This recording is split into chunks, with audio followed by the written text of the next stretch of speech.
يا أيها الذين آمنوا إنما الخمر والميسر والأنصاب والأزلام رجس من عمل الشيطان فاجتنبوه لعلكم تفلحون।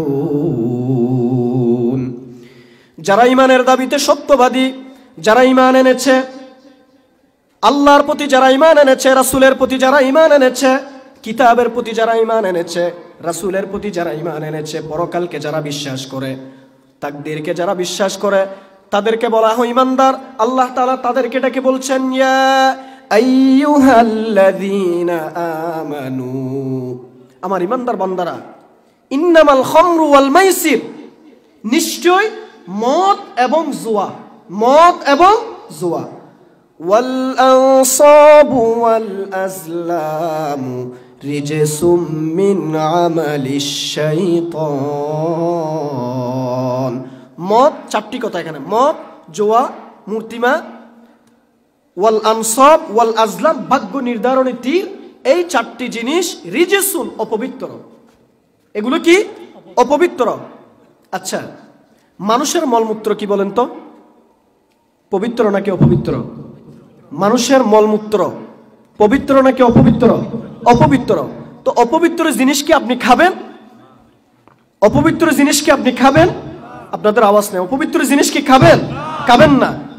ঠিক একই রকম আল্লাহ তাআলা বলেন, মদ, জুয়া, মূর্তিমা, এরপর ভাগ্য নির্ধারণী তীর, এগুলো হচ্ছে রিজসুন, অপবিত্র। শুধু যে অপবিত্র এটা না, মিন আমালিশ শাইতান, এগুলো হচ্ছে শয়তানের কাজ। নাউযুবিল্লাহ।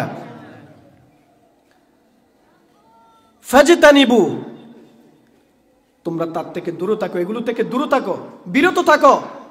লাআল্লাকুম তুফলিহুন, যদি তোমরা সফলকাম হতে চাও, সফলতা অর্জন করতে চাইলে এগুলো থেকে দূরে চলো। এবার তাহলে আল্লাহ তাআলা এখানে একটা শর্ত জুড়িয়ে দিলেন, কেউ সফলকাম ততক্ষণ হবে না যতক্ষণ পর্যন্ত মদ, জুয়া, ভাগ্য নির্ধারণী তীর, মূর্তি এগুলোকে আঁকড়ে ধরবে, ততক্ষণ পর্যন্ত সফলকাম হবে না। আর তখনই সফলকাম হবে যখন কোনো মানুষ মদ ছেড়ে দিবে, জুয়া ছেড়ে দিবে, যখন কোনো মানুষ ভাগ্য নির্ধারণী তীর এগুলো ছেড়ে দিবে, তখনই মানুষ সফলকাম হবে। সুবহানাল্লাহ। আমি কি আপনাদেরকে কথা বুঝাতে পেরেছি? আচ্ছা, এবার তাহলে আল্লাহ তাআলার বিধান অনুযায়ী মদ জুয়া কি বলেন তো? হারাম। মদ জুয়া কি? আপনারাও তো আলহামদুলিল্লাহ, আমি বিশ্বাস করছি আপনারা এখানে যারা বসে আছেন, এখানে কেউ মদ জুয়ার মধ্যে লিপ্ত নেই। যদি না থাকেন আওয়াজ দিয়ে বলবেন, আর যদি থাকেন তাহলে বলবেন না, আওয়াজ দিয়ে বলবেন না। বলেন, মদ জুয়া হালাল নাকি হারাম? হালাল নাকি হারাম? এটা কি আমার বিধান নাকি আল্লাহর বিধান? আল্লাহর বিধান অনুযায়ী মদ জুয়া হালাল নাকি হারাম? হারাম। তাহলে যেটা আল্লাহর বিধান অনুযায়ী যদি হারাম হয়, আমার আপনার অধিকার নেই, আল্লাহর বিধানের উপরে হাত দেওয়ার কোনো অধিকার নেই। অতএব বাংলাদেশের মধ্যে গত 2-3 দিন আগে 21 বছরের যুবকদের জন্য মদ জুয়া হালাল করে বাধ্য করা হয়েছে। সুতরাং বুঝা গেল, আল্লাহর বিধানের উপরে তুমি যখন হাত দিয়েছো, আল্লাহর গজবের জন্য অপেক্ষা করো, ঠিক কিনা? কে বলেছে মদ জুয়া হালাল করার জন্য? আল্লাহ তাআলা বলেছেন হারাম।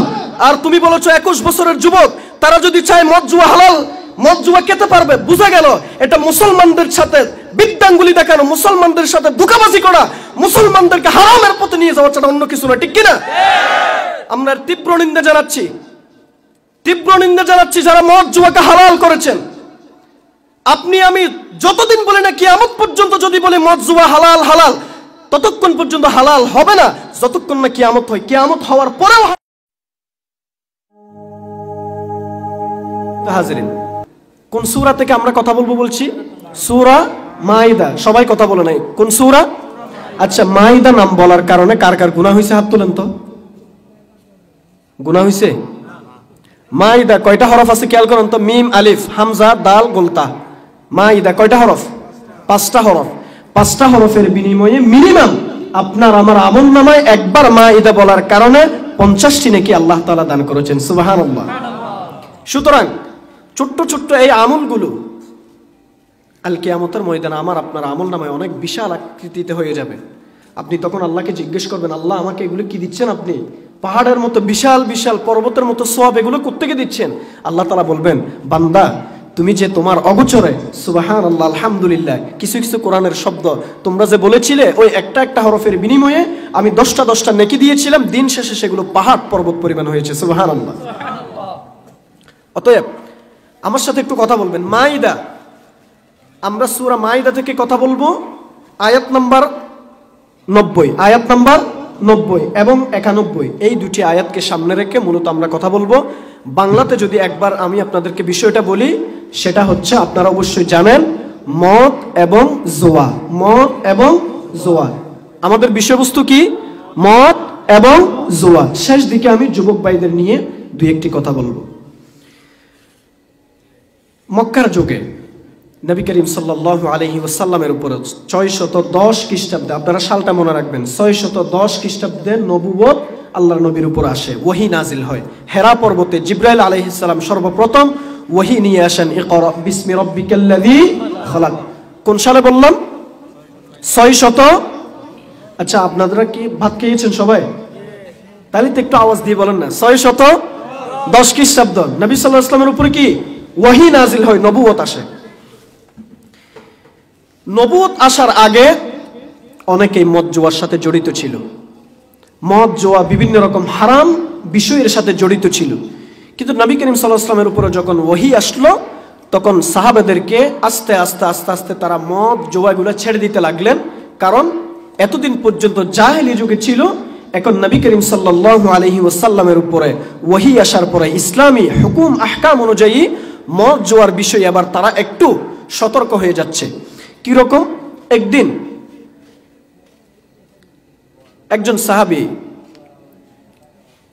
একজন সাহাবী নামাজের মধ্যে দাঁড়ালেন। নামাজের মধ্যে দাঁড়িয়ে সূরাতুল কাফিরুন পড়লেন। কুল ইয়া আইয়ুহাল কাফিরুন লা আ'বুদু মা তা'বুদুন, লা আ'বুদু মা তা'বুদুন, আমি তার ইবাদত করি না যার ইবাদত তোমরা করো। লা আ'বুদু, আমি ইবাদত করি না, মা তা'বুদুন, যার ইবাদত তোমরা করো। এখন সাহাবী ভুলক্রমে তিনি এবার নামাজের মধ্যে দাঁড়িয়ে বললেন, নাহনু না'বুদু মা তা'বুদুন, আমরা তার ইবাদত করি যার ইবাদত তোমরা করো। নাউযুবিল্লাহ। তারা কার ইবাদত করে? লাত, মানাত, উজ্জা, হুবল, এই সমস্ত মূর্তির ইবাদত করে। এখন অর্থটা চেঞ্জ হয়ে গেল না, নাহবুদু নাহনু না'বুদু দ্বারা অর্থটা চেঞ্জ হয়ে গেল। এখন ঘটনা কি? তিনি আসলে একটু নেশাগ্রস্ত অবস্থায় ছিলেন। নেশাগ্রস্ত অবস্থায় থাকার কারণে তিনি নামাজের মধ্যে গিয়ে সূরাটা ভুল পড়ে ফেললেন। তিনি সূরাটা একটু করে চেঞ্জ করে ফেললেন, অনিচ্ছাকৃতভাবে চেঞ্জ হয়ে গেল। অনিচ্ছাকৃতভাবে চেঞ্জ হওয়ার কারণে অর্থটা পরিবর্তন হয়ে গেল। এমনভাবে অর্থটা পরিবর্তন হয়ে গেল, এই একটা অর্থের কারণে পুরো শিরিকের মধ্যে জড়িত হয়ে গেল। নাউযুবিল্লাহ। এখন নবী সাল্লাল্লাহু আলাইহি ওয়াসাল্লাম, অনেক লম্বা ঘটনা, আমি এটা সার সংক্ষেপ দিচ্ছি আপনাদেরকে, এমনিতে দেরি হয়ে গেছে, এজন্য অল্প কথা আপনাদের শ্রোতা আলহামদুলিল্লাহ যারা আছেন, অল্প কথার মধ্যে আমি শেষ করে দেব ইনশাআল্লাহ। নবী সাল্লাল্লাহু আলাইহি ওয়াসাল্লামের কাছে এবার আসলো যে উনি তো নামাজের মধ্যে এইরকম পড়লেন, এখন কি করা যায়? তখন নবী করিম সাল্লাল্লাহু আলাইহি ওয়াসাল্লাম ততক্ষণ কথা বলতেন না যতক্ষণ আল্লাহ তাআলা ওহী নাজিল করতেন না। ওয়া মা ইয়ানতিকু আনিল হাওয়া ইন হুয়া ইল্লা ওয়াহয়ু ইউহা। নবী সাল্লাল্লাহু আলাইহি ওয়াসাল্লাম নিজের থেকে একটি বাক্য, একটি শব্দ, একটি হরফ বলতেন না যতক্ষণ না আল্লাহ তাআলা ওহী নাজিল করতেন। সুবহানাল্লাহ। নবী করিম সাল্লাল্লাহু আলাইহি ওয়াসাল্লাম এবার আল্লাহ তাআলার সিদ্ধান্তের জন্য অপেক্ষা করলেন। আল্লাহ তাআলা এবার পবিত্র কোরআনুল কারীমের আয়াত নাজিল করলেন, ইয়া আইয়ুহাল্লাযীনা আমানু লা তাকরাবুস সালাতা ওয়া আনতুম সুকারা। ঈমানদার বান্দারা, লা তাকরাবুস সালাহ, তোমরা নামাজের নিকটবর্তী হবে না, ওয়া আনতুম সুকারা, যখন তোমরা নেশাগ্রস্ত অবস্থায় থাকো। সাহাবী নেশাগ্রস্ত অবস্থায় নামাজে গিয়েছিল। এখন আল্লাহ তাআলা কোরআনুল কারীমের আয়াত নাজিল করলেন কি? ঈমানদার বান্দারা, তোমরা নেশাগ্রস্ত অবস্থায় নামাজের নিকটবর্তী হবে না। লা তাকরাবুস সালাহ ওয়া আনতুম সুকারা, যখন তোমরা নেশাগ্রস্ত অবস্থায় থাকবে তখন তোমরা নামাজের নিকটবর্তী হবে না। এই আয়াত থেকে আমি মদের বিষয়ে কথা বলবো, মাদক দ্রব্যর বিষয়ে কথা বলবো। এর পূর্বে আরেকটা বিষয়ে কথা বলতে চাই। আয়াতের অংশটা একটু আপনারা খেয়াল করেন। ইয়া আইয়ুহাল্লাযীনা আমানু লা তাকরাবুস সালাহ, ঈমানদার বান্দারা তোমরা নামাজের নিকটবর্তী হবে না। কথাটা কি রকম দেখেন, ভালো করে খেয়াল করেন। লা তাকরাবুস সালাহ, তোমরা নামাজের নিকটবর্তী হবে না। আচ্ছা বলেন তো, আল্লাহ তাআলা কি এমন কথা বলতে পারেন যে তোমরা নামাজের নিকটবর্তী হয়ো না? অথচ মেরাজের রজনীতে নবী করিম সাল্লাল্লাহু আলাইহি ওয়াসাল্লামকে নামাজটাই উপহার দিয়েছিলেন। সুবহানাল্লাহ। কিন্তু আল্লাহ তাআলা বলছেন কি, তোমরা নামাজের নিকটবর্তী হবে না। এখন এটা বোঝার জন্য আপনাকে এরপরে শিখতে হবে, এরপরে কি আছে সেটা দেখতে হবে। আমি এটা দ্বারা বোঝাতে চাচ্ছি আপনাদেরকে, আমাদের সমাজে এমন কিছু লোক থাকে যারা এক পৃষ্ঠা পরে ফতোয়া দেয়, আরেক পৃষ্ঠায় কি আছে সেটা দেখে না। যেমন লা তাকরাবুস সালাহ, নামাজের নিকটবর্তী হবে না। এখন আপনি তো ঘাবড়ে গেলেন, আল্লাহ তাআলা এটা কি কথা বললো, নামাজের নিকটবর্তী না হতে বললো।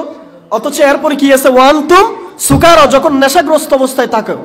এখন ওয়ান্তুম সুকারা যদি না পড়েন, শুধুমাত্র লা তাকরাবুস সালাত দিয়ে যদি আপনি ফতোয়া দেন, একজন মানুষকে একটা মসজিদও আর দরকার নাই, মাদ্রাসাও দরকার নাই, কারণ নামাজ শিখারও আর দরকার নাই, আমাদের ইমামদের চাকরিও থাকবে না, সব শেষ, নামাজের নিকটবর্তী হওয়ার আর দরকার নাই। দলিল কি? সূরা নিসা, আল্লাহ তাআলা বলছেন ইয়া আইয়ুহাল্লাযীনা আমানু লা তাকরাবুস সালাহ। এমন কিছু মানুষ থাকে, এদের নাম হচ্ছে যে ফিতনাবাজ, আহলুল হাদিস, তথাকথিত আহলুল হাদিস। নাম কি? তথাকথিত আহলুল হাদিস। আরেকটু খেয়াল করেন, আমি কিন্তু আহলে হাদিসের পক্ষে, ভালো করে খেয়াল করেন। আহলে হাদিস কোনো খারাপ জিনিস নয়। আহলে হাদিস মানে হাদিসওয়ালা, যারা হাদিস মানে তারাই হাদিসওয়ালা, হাদিস মানলে হাদিসওয়ালা, আহলুল হাদিস। কিন্তু আমি বলতে চাই তথাকথিত আহলুল হাদিস, একটা শব্দ বাড়ালাম, তথাকথিত আহলুল হাদিস। সাঈদ ইবনে মুসাইয়িব সহ আরো অনেকে আহলুল হাদিস ছিলেন, যারা প্রখ্যাত তাবিঈ ছিলেন, এদের ব্যাপারে তো কেউ কোনো কথা বলে না। আব্দুল্লাহ ইবনে মাসউদ রাদিয়াল্লাহু আনহু, তিনি হাত বেঁধেছেন নাভির নিচে। এরপরে আব্দুল্লাহ ইবনে ওমর রাদিয়াল্লাহু আনহু, তিনি হাত বাঁধলেন বুকের উপরে। দুইজনের সাহাবী। আব্দুল্লাহ ইবনে ওমর রাদিয়াল্লাহু আনহুর সনদের মধ্যে এরপরে যারা ধারাবাহিকতায় এসেছেন, এদেরকে আমরা আহলুল হাদিস হিসেবে জানি। অনেকেই আমরা তাদেরকে ফলো করি, আহলুল হাদিস হিসেবে জানি। আব্দুল্লাহ ইবনে ওমর রাদিয়াল্লাহু আনহু বুকের উপর হাত বেঁধেছেন। আমরা তো এটা অস্বীকার করছি না, এটাও মানতে পারবেন। কিন্তু যখন আপনি বলবেন নবীর নিচে হাত বাঁধলে নামাজ হবে না, তখন আমার বুঝতে দেরি নাই আপনি ফিতনাবাজ ছাড়া আর কিছু নয়, ঠিক কিনা? আমার আর বুঝতে দেরি নাই, তখন আপনি মুসলিম উম্মার মধ্যে বিভক্তি করার জন্য আপনি এসেছেন, আপনি নামা আহলুল হাদিস হয়েছেন, আসলে আপনি ধোঁকাবাজ, আপনি প্রতারক ছাড়া অন্য কিছু নয়, ঠিক কিনা? সম্মানিত হাজিরিন, আহলে হাদিসদেরকে আমরা সম্মান করি। আমাদের পরিচয় আহলে হাদিস নয়, হানাফি নয়, শাফিঈ নয়। আমাদের পরিচয় আমরা মুসলমান। আমাদের পরিচয় কি? আমরা মুসলমান। কেউ যদি বলে আমরা হানাফি, এই মসজিদটা হানাফি, আমি এটার বিরুদ্ধে। কেউ যদি বলে এটা আহলে হাদিসদের মসজিদ, আমরা এটার বিরুদ্ধে। আমরা সবাই এক মুসলমান, একই দেহের নেই। নবী করিম সাল্লাল্লাহু আলাইহি ওয়াসাল্লাম বললেন, একজন মানুষের শরীরে যখন ব্যথা হয়, কোনো একটা অঙ্গ যখন ব্যথা হয়, তখন তার সমস্ত শরীর কি জরাক্রান্ত হয়ে যায়। মুসলিম উম্মাহ হচ্ছে কা জাসাদিল ওয়াহিদ, এখানে কোনো বিভেদ নেই, কে হানাফি, কে শাফিঈ, কে মালিকি, কে আহলে হাদিস, এটা কোনো বিষয় না। কিন্তু মুসলিম উম্মার মধ্যে ডিভাইড করার মতো তোমাকে কে দিয়েছে অধিকার? অতএব আমি আপনাদেরকে বলবো, যারা আহলুল হাদিস তথাকথিত, তাদেরকে বলবো লা তাকরাবুস সালাহ ওয়া আনতুম সুকারা। এরপরে কি পড়ছে? ওয়া আনতুম সুকারা, যখন নেশাগ্রস্ত অবস্থায় থাকবে তখন নামাজের নিকটবর্তী না আসতে বলছে। হয়তো তুমি পড়েছো বুকের উপরে হাত বাঁধা, এটা নামাজের জন্য সুন্নাত, কিন্তু তুমি যে এটা পড়ো নাই, নাভির নিচেও তো হাত বাঁধা যায়, এটা কেন পড়ো নাই? এরপরের পৃষ্ঠাটা পড়ো, এরপরের পৃষ্ঠাটা পড়ো। শুধুমাত্র এক পৃষ্ঠা পড়ো, ফতোয়া দিলে ইয়া আইয়ুহাল্লাযীনা আমানু লা তাকরাবুস সালাহ, তোমরা নামাজের নিকটবর্তী হবে না, তখন মানুষ গোমরা হয়ে যাবে। আর তুমি এক পৃষ্ঠা পড়ো ফতোয়া দিলে তোমার দ্বারা তোমার শ্রোতারা গোমরা হয়ে যাবে, ঠিক কিনা?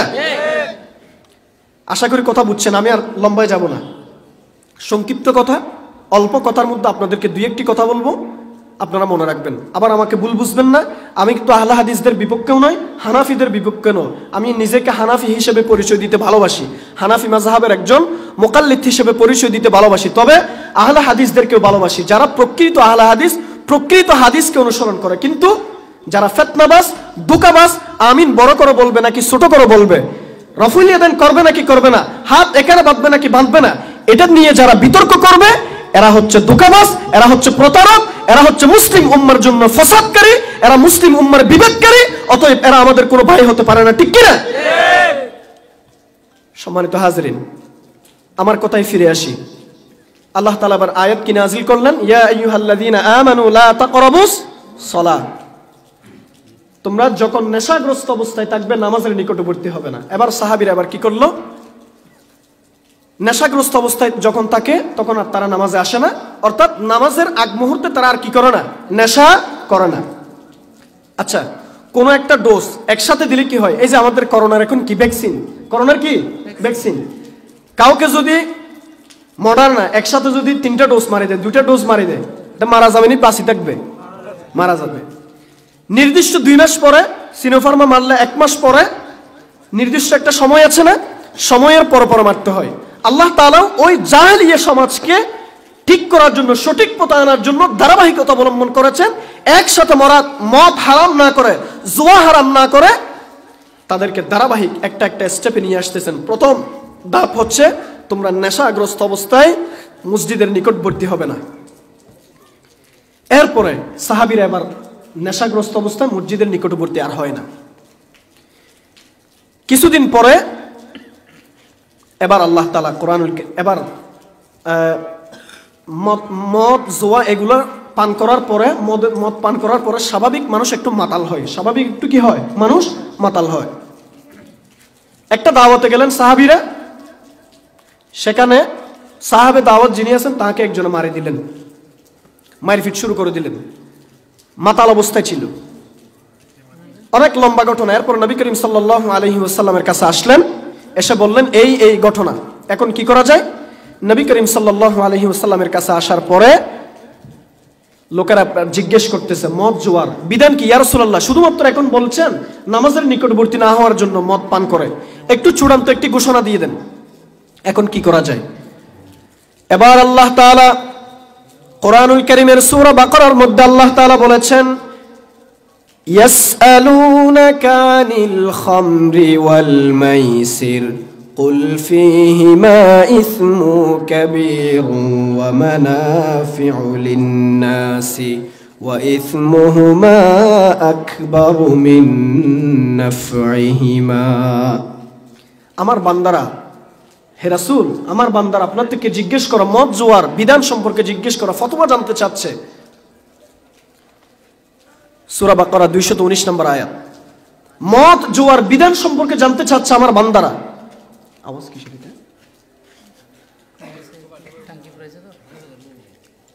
আমার বান্দারা একটু জানতে চাচ্ছে মদ জুয়ার বিধান সম্পর্কে, আপনি একটু এবার বলে দেন। ইয়াসআলুনাকা আনিল খামরি ওয়াল মাইসির কুল ফীহিমা ইসমুন কাবীর, আপনি বলে দিন মদ জুয়া এই দুটো, এগুলোর মধ্যে ইসমুন কাবীর, মহাপাপ, মহা অন্যায়, এগুলো ভালো কাজ না। কুল ফীহিমা ইসমুন কাবীর, বড়ই পাপ, মদ জুয়ার মধ্যে বড়ই পাপ, বড়ই গুনাহ। ইসমুন মানে গুনাহ, পাপ।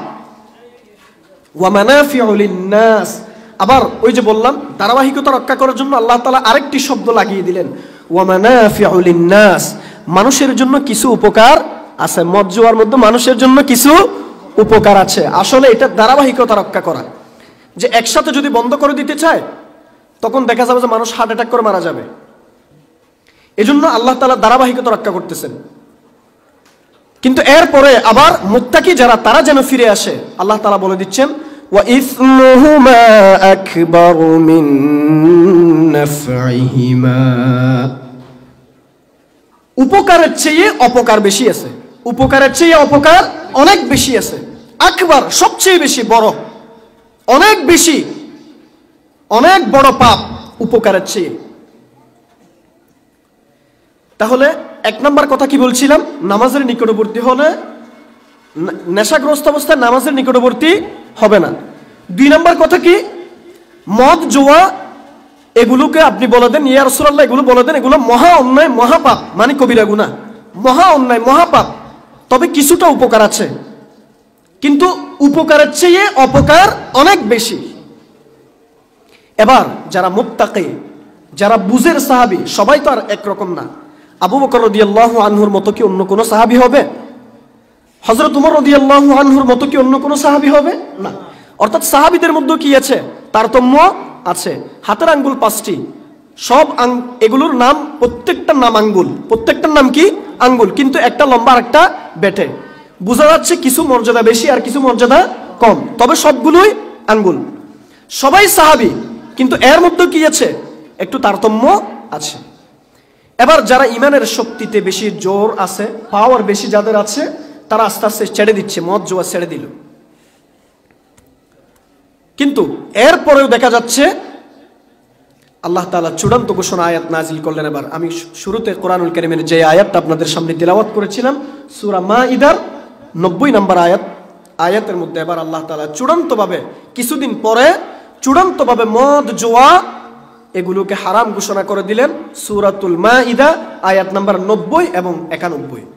ইয়া আইয়ুহাল্লাযীনা আমানু ইন্নামাল খামরু ওয়াল মাইসিরু ওয়াল আনসাবু ওয়াল আজলামু রিজসুম মিন আমালিশ শাইতান। আল্লাহর বিধানের উপর তুমি হাত দেওয়ার কে? আল্লাহ তাআলা বলেছেন মদ জুয়া হারাম, আর তুমি করেছো হালাল।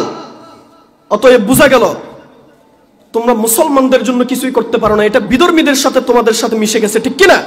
কাল কিয়ামতের ময়দানে অপেক্ষা করো সেই দিনের জন্য। কাল কিয়ামতের ময়দানে বিধর্মীরা সাকর, জাহিম, হাওয়াতে যখন যাবে তখন তোমাদেরকেও সেখানে নিয়ে যাবে, ঠিক কিনা? ভালো করে খেয়াল করেন, আমি আপনি নামাজ না পড়তে পারি, আমার কথাটা ভালো করে খেয়াল করবেন, নামাজ না পড়তে পারি, কিন্তু আপনি কাফের হবেন না ততক্ষণ পর্যন্ত যখন আপনি নামাজকে স্বীকার করবেন। আপনি নিজে নিজে সারেন্ডার করছেন, আল্লাহ আসলে আপনার বিধান নামাজ পড়া আমাদের উপরে ফরজ, কিন্তু আমি ভুলে নামাজটা পড়তে পারি নাই। আপনি কাফের হবেন না, কারণ আপনি বিশ্বাস করেছেন। কিন্তু যখন আপনি বলবেন নামাজ কেন পড়তে হবে, তখন সাথে সাথে একটি বিধান লঙ্ঘন করার কারণে আপনাকে মুসলমান আর কেউ বলার সাহস পাবে না, আপনি কাফের ছাড়া আর কেউ নয়, ঠিক কিনা? সুতরাং মদ আপনি খান, পান করেন, জুয়া খেলেন, আপনাকে আমি কাফের ফতোয়া দিব, আপনি কবিরা গুনাহ করেছেন বলবো। কিন্তু মদের উপর যখন হালাল যখন বলবেন, মদকে যখন আপনি লাইসেন্স যখন দিবেন, ঠিক তখনই আপনি কাফের হয়ে গেছেন, ঠিক কিনা? কাদিয়ানীরা কাফের কেন? একটি শব্দ না মানার কারণে কোরআনের। মা কানা মুহাম্মাদুন আবা আহাদিম মির রিজালিকুম ওয়ালাকিন রাসূলুল্লাহি ওয়া খাতামান নবিয়্যিন। শেষ নবী, খাতাম শব্দটি মানে না, শুধু নবীও মানে। আমার নবী, আপনার নবী সাইয়্যিদুল মুরসালিন মুহাম্মাদুর রাসূলুল্লাহ সাল্লাল্লাহু আলাইহি ওয়াসাল্লামকে তারাও নবী মানে, আমার মতো তারাও নবী মানে, কিন্তু শেষ নবী মানে না। খাতাম শব্দের অর্থ শেষ নবী মানে না। তারা বলে মির্জা গোলাম আহমদ কাদিয়ানী নবীর করিম সাল্লাল্লাহু আলাইহি ওয়াসাল্লামের ছায়া নবী, বিভিন্ন রকম তারা ফতোয়া দেয়। এটার কারণে কাদিয়ানীরা যদি কাফির হয়, কোরআনের একটা শব্দ যদি অস্বীকার করার কারণে কাফির হয়, তাহলে আল্লাহর বিধানকে, যেটা কোরআনুল কারীম বিভিন্ন ভাবে কয়েকটি আয়াত নাযিল করলেন, রাসূল করিম সাল্লাল্লাহু আলাইহি ওয়াসাল্লাম অসংখ্য হাদিস বর্ণনা করলেন, সেগুলোকে যখন বিদ্যাঙ্গুলি দেখিয়ে মুসলমান যুবকদেরকে যখন 21 বছর কেউ হলে তাকে যখন লাইসেন্স দিবে, মদের লাইসেন্স দিবে, জুয়ার লাইসেন্স দিচ্ছে, তখন বুঝা গেল যারা লাইসেন্স দিয়েছে, মদের লাইসেন্স দিয়েছে, এরা কখনো আর মুসলমান হতে পারে না, ঠিক কিনা? এরা কখনো মুসলমান হতে পারে না। মুসলমান যদি হন, আপনি বলবেন যে কি মদ জুয়া হারাম, তারপরও আমার দুর্বলতার কারণে শয়তানের সাথে আমি পারতেছি না, এজন্য আমি না হয় ভুল করে ফেললাম, আপনাকে আমি কাফের ফতোয়া দিব না। কেউ কাফের ফতোয়া দিতে পারবে না। কিন্তু যেটা আল্লাহ তাআলা হালাল ঘোষণা করেছেন সেটাকে হারাম করা, যেটা আল্লাহ তাআলা হারাম করেছেন সেটাকে হালাল করা, সাথে সাথে আপনি মুশরিক হয়ে যাবেন, সাথে সাথে আপনি কাফের হয়ে যাবেন। আল্লাহ তাআলা আমাদেরকে হেফাজত করুন, আমরা বলছি আমিন। সম্মানিত হাজিরিন, এরপর আসি মদ জুয়া। এবার যেটা হারাম সেটা কি আমার জন্য জায়েজ হবে নাকি না জায়েজ? জায়েজ নাকি না জায়েজ? কেউ কেউ ঘুমাচ্ছেন এখনো না? তাহলে মদ জুয়া আমাদের জন্য হারাম, বিধান কার? আল্লাহ।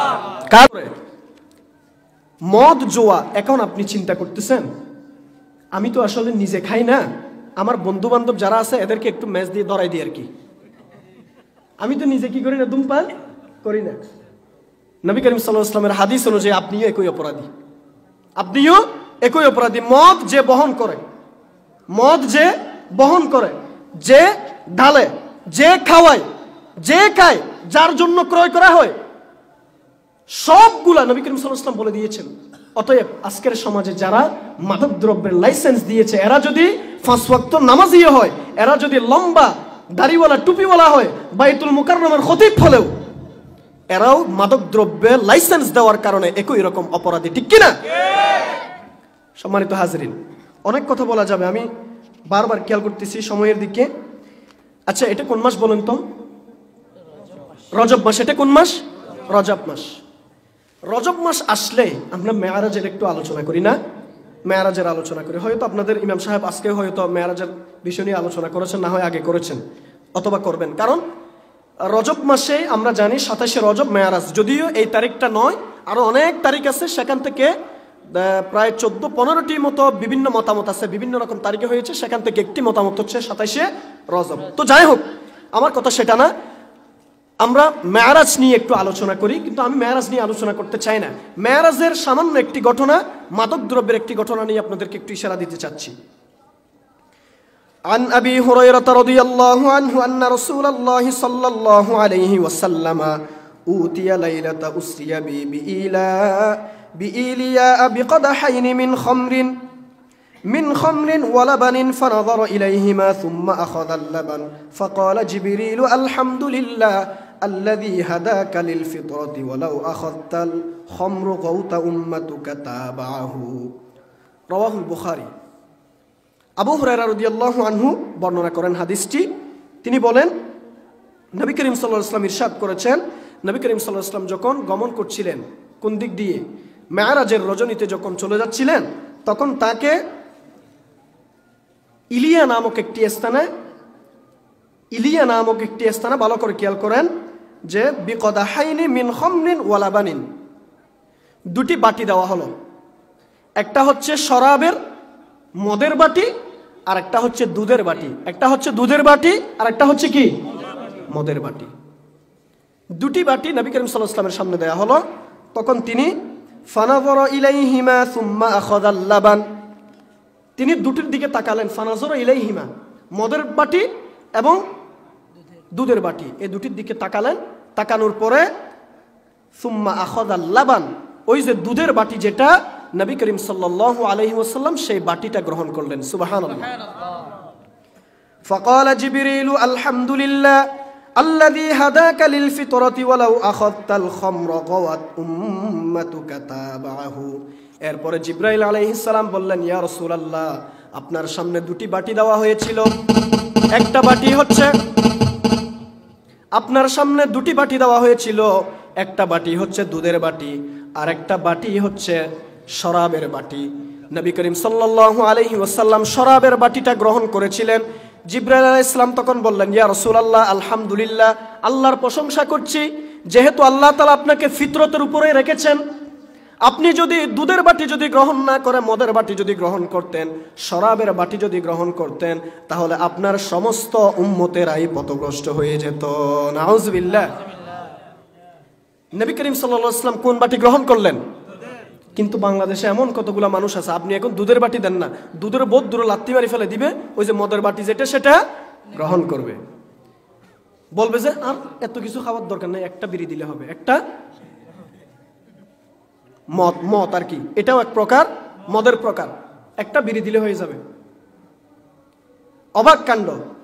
আমি তখন অনেক ছোট ছিলাম। একটা জায়গায় তারাবি নামাজ পড়তে গেলাম। ইতিকাফ যারা ছিল, বুড়া বুড়া অনেকেই ছিল ইতিকাফ থেকে তারা নামাজের পরে এই যে তারাবির নামাজ শেষ করার পরে সবাই মসজিদ থেকে বের হয়ে, এরকম মসজিদের ঘাট আছে, মসজিদের ঘাটে সবাই বসে পায়ের উপর পা তুলে দিয়ে কিছুক্ষণ বিড়ি টানি আবার মসজিদে ঢুকে গেল। নাউজুবিল্লাহ। এরা নাকি আবার কি ইতিকাফ।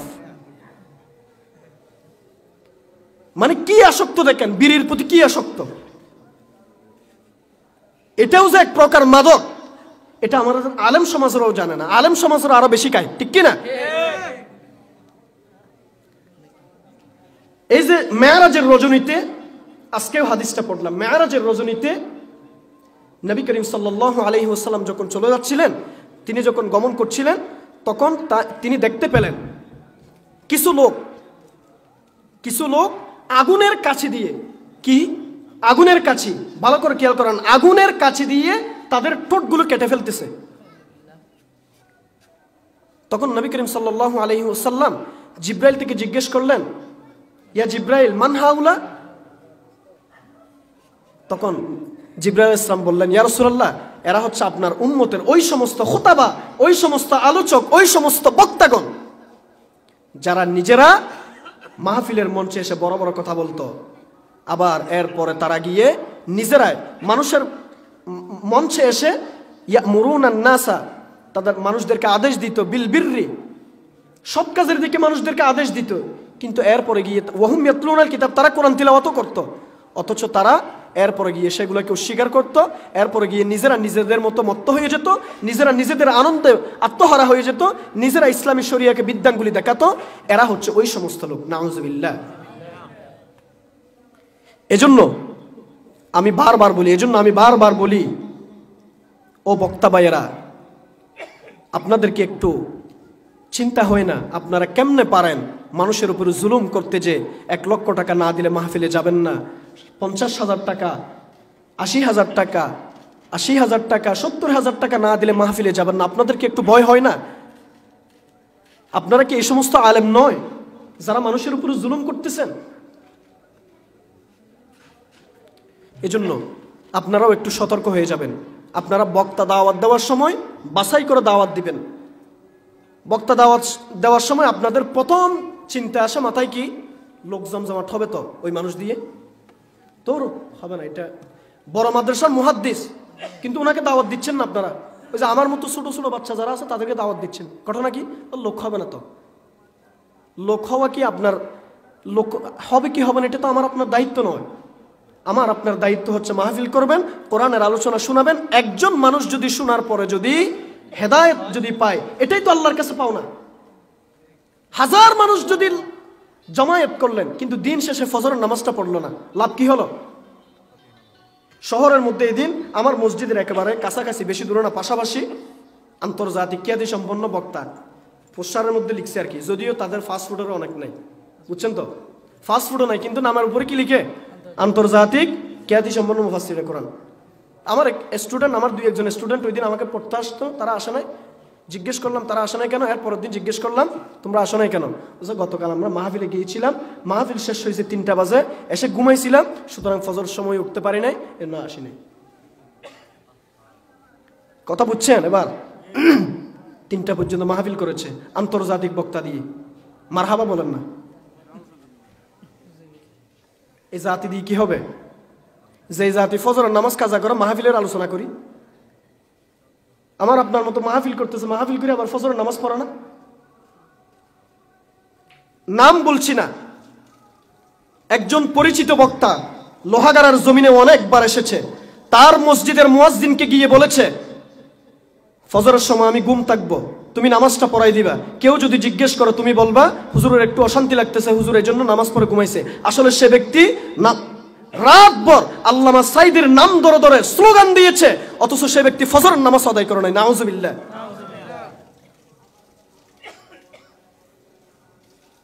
একেবারে নাম, আমি নাম ধরছি না, ওই বক্তার নাম ধরছি না, নাম জানি ওই বক্তার, ফজরের নামাজ পড়ে না, মাহফিলের মঞ্চে এসে বিশাল জিহাদি বক্তা হয়ে যায়, নারায়ে তাকবীর আল্লাহু আকবার স্লোগান মুখরিত হয়ে যায়, কিন্তু ফজরের নামাজ সে পড়ে না।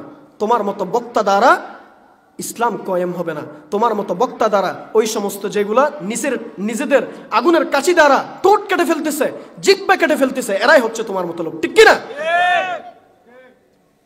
সম্মানিত হাজিরিন, এখন শুধুমাত্র তাদের দোষ দিলে হবে?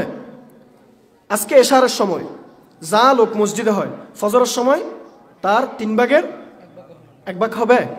হবে না,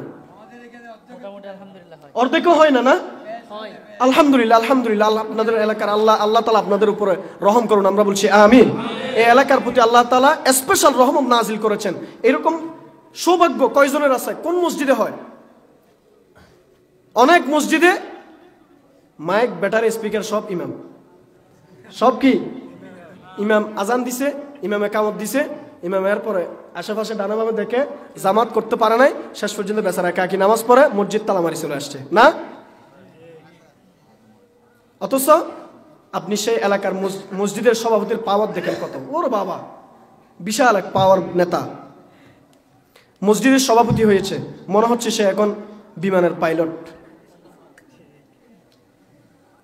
আমি আমার মসজিদে বলেছি, অনেক মসজিদের সভাপতি আছে ঘুষখোর, ঠিক কিনা? অনেক মসজিদের সভাপতি আছে সুদখোর, অনেক মসজিদের সভাপতি আছে নারী নিয়ে তারা নৃত্য থাকে, ঠিক কিনা? সুতরাং তুমি কোন মসজিদের দায়িত্বে এসেছো? তোমাকে ফজরের সময় পাওয়া যায় না, তোমাকে ফজরের সময় মসজিদে পাওয়া যায় না, তুমি ধোঁকাবাজ, তুমি মসজিদের সভাপতি হওয়ার যোগ্য নয়, ঠিক কিনা? সূরা তাওবা আল্লাহ তাআলা বলেন, মসজিদ কমিটির যারা দায়িত্বশীল এরা শুনে রাখেন, মসজিদ কমিটির যারা দায়িত্বশীল এদের দায়িত্ব কয়টা? 4টা। 4টা জিনিস তার মধ্যে থাকলে সে মসজিদের দায়িত্বশীল হবে, না মসজিদের দায়িত্বশীল হবে না। ইন্নামা ইয়ামুরু মাসাজিদাল্লাহ, আমার কথা না আল্লাহর কথা, একেবারে মসজিদ শব্দ দিয়ে বলছেন আল্লাহ তাআলা। ইন্নামা ইয়ামুরু মাসাজিদাল্লাহ মান আমানা বিল্লাহ ওয়াল ইয়াউমিল আখির ওয়া আকামাস সালাহ ওয়া আতাজ যাকাত ওয়া লাম ইয়াখশা ইল্লাল্লাহ। যে 1 নাম্বার ঈমানদার হতে হবে। তো তুমি কোন ঈমানদার? যে ঈমানদার মসজিদের সভাপতি আবার নারীদের নিয়ে হোলি খেলায় লিপ্ত থাকো, মদের বারের মধ্যে তুমি বসে থাকো, জুয়ার বাসরের মধ্যে তুমি বসে থাকো, তুমি কোন ঈমানদার? কিন্তু দিন শেষে তোমাকে মসজিদ কমিটির সভাপতি বানাতে হয়। ওই এলাকার মানুষদের জন্য দুর্ভোগ। আমি জানি না এই এলাকার মানুষদের কথা, এটা জাস্ট আমি সারা বাংলাদেশের কথা বললাম। আপনারা আবার এই এলাকার মসজিদের ধরে বসে থাকবেন না, আমি তো চিনিও না এগুলা, আলহামদুলিল্লাহ। আমি এটা জাস্ট সারা বাংলাদেশের যেটা চরিত্র সেটা বললাম। ইন্নামা ইয়ামুরু মাসাজিদাল্লাহ মান আমানা বিল্লাহ, 1 নাম্বার আল্লাহর প্রতি ঈমান, ওয়াল ইয়াউমিল আখির, আল্লাহর প্রতি ঈমান এবং কার প্রতি ঈমান? পরকালের প্রতি ঈমান। ওয়া আকামাস সালাত, 2 নাম্বার হচ্ছে সালাত কায়েম করা। কিভাবে সালাত কায়েম করবে? তুমি আস-সালাতু খায়রুম মিনান নাওম যখন বলে মসজিদের মুয়াজ্জিন, তখন তুমি তখন কি? তখন আপনার কোনো হোশ থাকে না, আপনি নামাজ কায়েম করেন, নিজের নামাজ হয়তো কোনো খেয়াল নাই। ওয়ালাম ইয়াখশা ইল্লাল্লাহ ওয়া আকামাস সালাহ ওয়া আতাজ যাকাত, যাকাত এরপরে ওয়ালাম ইয়াখশা ইল্লাল্লাহ, আল্লাহ ছাড়া অন্য কোনো ব্যক্তিকে ভয় করে না, আল্লাহ ছাড়া অন্য কোনো ব্যক্তিকে ভয় করে না। এমন হিম্মত যদি কারো থাকে, সেই ব্যক্তি মসজিদের দায়িত্বশীল হবে, না হয় হবে না। এখন তো নিজে নামাজ না পড়লে সমস্যা নাই, কিন্তু মসজিদের ইমাম সাহেবের ব্যাপার খুব কঠোর। টাকা দিবে, বেতন দিবে কয় হাজার, 3000, 4000, 5000। আরে আরো বলে যে কি জানেন, নিজে বলে যে ইমাম সাহেব হুজুর টাকা বাড়াই দিতে, যে ইমাম সাহেব হুজুর বেতন লাগে না তো, এত বেশি বেতন লাগে না, বরকত আছে। কি আছে? ইমাম সাহেব হুজুর আপনার বেতনে কি আছে? বরকত আছে। যেই বরকত, তা আমি বলতে চাই, এবার এই দিন একজন আলেম বলছিল, যেহেতু ইমাম সাহেবের বেতনে বরকত আছে, তোমার 1 লাখ টাকা ইমাম সাহেবকে দিয়ে দাও, ইমাম সাহেবের 3000 টাকা তুমি নিয়ে নাও, যেহেতু ইমাম সাহেবের বেতনে কি আছে? বরকত আছে। ইমাম সাহেবের বেতন কি আছে? বরকত আছে।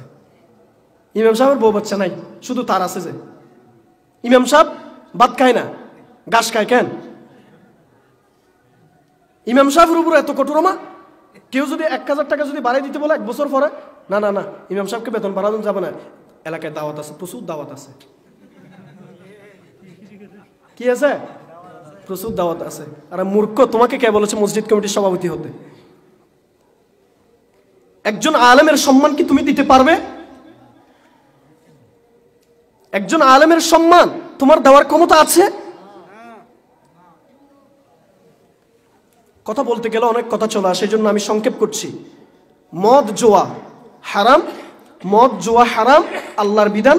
সুতরাং আপনি চাইলে মদ জুয়াকে হালাল করার কোনো সুযোগ নেই, মদ জুয়ার সাথে জড়িত হবেন না। আমার কেন জানি মনে হচ্ছে এই রাস্তা দিয়ে আসার সময়, যেহেতু একেবারে কেউ নাই, আশেপাশে কোনো ঘরবাড়ি নাই, আশেপাশে কোনো ঘরবাড়ি খুব কম, এই রাস্তা দিয়ে যখন আসতেছিলাম তখন মনে হচ্ছে এখানে হয়তো মদের আড্ডাখানা হতে পারে, জুয়া খেলার আড্ডাখানা হয়তো এখানে হতে পারে রাত্রে। আপনারা ঠিক বললেও ঠিক, ঠিক না বললেও ঠিক, এখানে মদের আড্ডা হয়, জুয়ার আড্ডা হয় এখানে। এলাকার যুবকেরা আপনারা দাঁড়িয়ে যান, কারা মদের প্রতি দাঁড়িয়ে, মদ নিয়ে তারা কারা এগুলো নিয়ে খেলা করে, কারা জুয়ার আসর বসে, আপনারা দাঁড়িয়ে যান, এদেরকে প্রতিহত করেন, এদেরকে প্রশাসনের হাতে তুলিয়ে দেন। আপনারা যদি না পারেন, বুঝতে হবে এই এলাকার উপরে গজব নেমে আসবে, ঠিক কিনা? কিয়ামতের একটা আলামত শুনে রাখেন, কিয়ামতের একটা আলামত হচ্ছে শেষ জামানায় মদ জুয়া বেড়ে যাবে। মদ জুয়া কি বেড়ে যাবে? বুখারীর হাদিস, মদ জুয়া বেড়ে যাবে। সাবআতুন ইউযিল্লুহুমুল্লাহু ফি যিল্লিহি ইয়াওমা লা যিল্লা ইল্লা যিল্লা ইমামুন আদিলুন ওয়া শাবুন নাশাআ ফি ইবাদাতিল্লাহ। অসংখ্য গ্রন্থে এই হাদিসটি এসেছে। আবু হুরায়রা রাদিয়াল্লাহু আনহু বর্ণনা করেন, যেদিন মানুষ নিজের ঘামের উপরে সাঁতরাতে থাকবে, আকাশের তারকাগুলো যখন ঝরে পড়ে যাবে, আকাশ যখন বিদীর্ণ হয়ে যাবে, ফেটে যাবে, চৌচির হয়ে যাবে, আকাশের তারকাগুলো তুলার মতো উঠতে থাকবে, পাহাড়গুলো তুলার মতো উঠতে থাকবে, সেদিন কাল কিয়ামতের ময়দানে ওই দিন আল্লাহর আরশের ছায়ায় স্পেশালি 7 শ্রেণীর লোকদেরকে স্থান দেয়া হবে। 7 শ্রেণীর লোক আমি বলবো না, শুধুমাত্র সেখান থেকে এক শ্রেণীর লোক হচ্ছে, 2 নম্বর শ্রেণীর লোক হচ্ছে ওয়াশাবুন নাশাআ ফি ইবাদাতিল্লাহ, ওই যুবক যে যুবক তার যৌবনকাল আল্লাহর ইবাদতে কাটিয়েছে। সুবহানাল্লাহ। আল্লাহর ইবাদতে যৌবন অবস্থায় যদি আপনি কাটাতে পারেন, আপনি সফল। ইতিহাস দেখেন, ইসলাম প্রচার করেছে, ইসলাম এসেছে যুবকদের মাধ্যমে, কোনো বৃদ্ধের মাধ্যমে নয়, ঠিক কিনা? সুতরাং আমি আপনাকে বলবো, হাত জোর করে বলবো, ও আমার প্রিয় ভাইয়েরা, আমার সমবয়সী যুবকেরা, আপনারা এখন থেকে সিরিয়াস হন। মদ জুয়ার প্রতি আপনারা যাবেন না, নারীদের প্রতি আপনারা যাবেন না। আপনারা নিজেরাই একজন যুবক হিসেবে আল্লাহর প্রতি যে আপনাকে কাল কিয়ামতের ময়দানে আদালতে যে আপনাকে দাঁড়াতে হবে, আপনাকে সেটা মাথায় রাখবেন। কারণ কাল কিয়ামতের ময়দান অনেক লম্বা হয়ে যাচ্ছে। আমি শেষ করে দিব নাকি? শেষ করে দিচ্ছি। অনেক লম্বা হয়ে যাচ্ছে যে, আচ্ছা ইনশাল্লাহ দেখি আর 2-1 মিনিট দেখে মুনাজাত করে শেষ করে দিচ্ছি। পরিচালক মহোদয় ইতিমধ্যে লিখা শুরু করেছেন যে আমাকে সময় লিখে দিচ্ছেন এখন, সুতরাং শেষ করে দেওয়ার জন্য বলতেছেন, আমি বলে দিচ্ছি শেষ হয়ে যাবে ইনশাল্লাহ। মেরাজের ঘটনা বলতাম।